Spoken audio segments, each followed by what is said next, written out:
গতকাল খড়গপুর হাওড়া জাতীয় সড়কের সিদ্ধার কাছে সৌমেন পাত্র নামে এক সোনার দোকানের কারিগরকে জোরপূর্বক 8 জন দুষ্কৃতী একটি গাড়িতে তুলে অপহরণের চেষ্টা করে। পাঁশকুড়া থানার পুলিশ দ্রুত জেলা পুলিশ সুপারকে জানায়। জেলা পুলিশ সুপার মিতুন কুমার দে তৎক্ষণাৎ নাকা চেকিং করার নির্দেশ দেন। পাঁশকুড়া থানার পুলিশের সহযোগিতায় তমলুক থানার পুলিশ তমলুকে নিমতৌড়িতে আটক করে। ওই গাড়িটিতে থাকা 9 জনকে উদ্ধার করা হয়। সোনার দোকানের কর্মচারী সৌমেন পাত্র এবং 8 জন দুষ্কৃতীকে গ্রেফতার করে।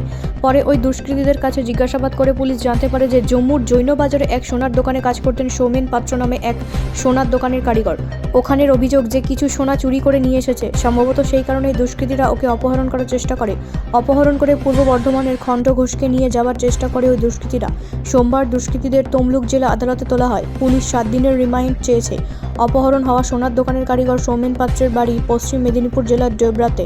তবে পুলিশের তৎপরতায় খুব তাড়াতাড়ি এই ঘটনার অভিযুক্তদের গ্রেফতার করা গিয়েছে।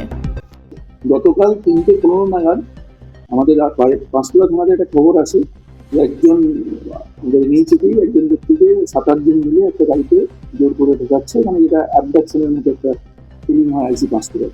ওর কাছ থেকে খবরটা পাওয়া মাত্র আমাদের পুলিশ টিম, ট্রাফিক টিম, আমাদের এসিবি টিম, আমাদের তমলুক থানা বিশেষত এবং যা একজনই আমাদের কন্ট্রোল রুমের থেকে যেগুলো আমাদের একজনই ডিস্ট্রিক্ট থাকে তার যেগুলো পিএসএস সবাইকে আমরা অ্যালার্ট করি। এই আমাদের যে ইউনিটগুলো আছে তারা সবাই নাকা স্টার্ট করে দিকে, যার ফলে আমরা নিম তৈরিতে এই গাড়িটাকে ইন্টারসেপ্ট করতে পারি। সিসিটিভি ফলো করে আমরা এই গাড়িটার নাম্বারটা বার করতে পেরেছিলাম মোটামুটিভাবে। তো সেটার দিক থেকে আমাদের ওটাকে প্রপারলি ইন্টারসেপ্ট করা হয়।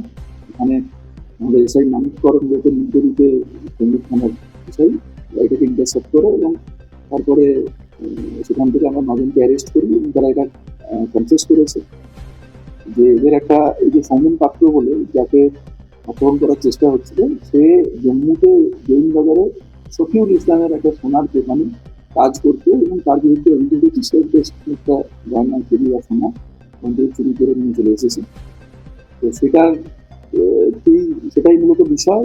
তারপরে তার সঙ্গে তাকে অভিযোগ করা হয়, যেটাকে একটা প্রলোভন দেখানো ইত্যাদি কথা বলা হবে, এরকম সেটা একদম প্রাথমিক স্তরে তদন্ত আছে। এইভাবে তাকে ডাকা হয়, পরবর্তীকালে তাকে আপডেট করে খণ্ডবেশের দিকে নিয়ে যাওয়ার একটা পরিকল্পনা ছিল। এরকম এখন পর্যন্ত আমরা পেয়েছি। আজকে রিমান্ডে প্রেয়ার আছে 7 দিনের, আমরা রিমান্ডে নিয়ে এই তদন্তকে আরো এগিয়ে নিয়ে যাবো। আমার মনে হয় এটা আমাদের পুলিশ টিমের জন্য খুব স্যাটিসফাইং যে অ্যাবডাকশনের একদম কয়েক মিনিটের মধ্যে সাকসেসফুলি আমাদের সবকটা থানা সবার প্রচেষ্টা আমরা সুস্থ এবং অক্ষত অবস্থায় সৌমেন পাত্রকে রিকভার করতে পেরেছি এবং যারা মূল অভিযুক্ত তাদেরকে আইনের সামনে হাত রাখতে পেরেছি। ধন্যবাদ। ব্যুরো রিপোর্ট, রাষ্ট্রীয় প্রসার বাংলা।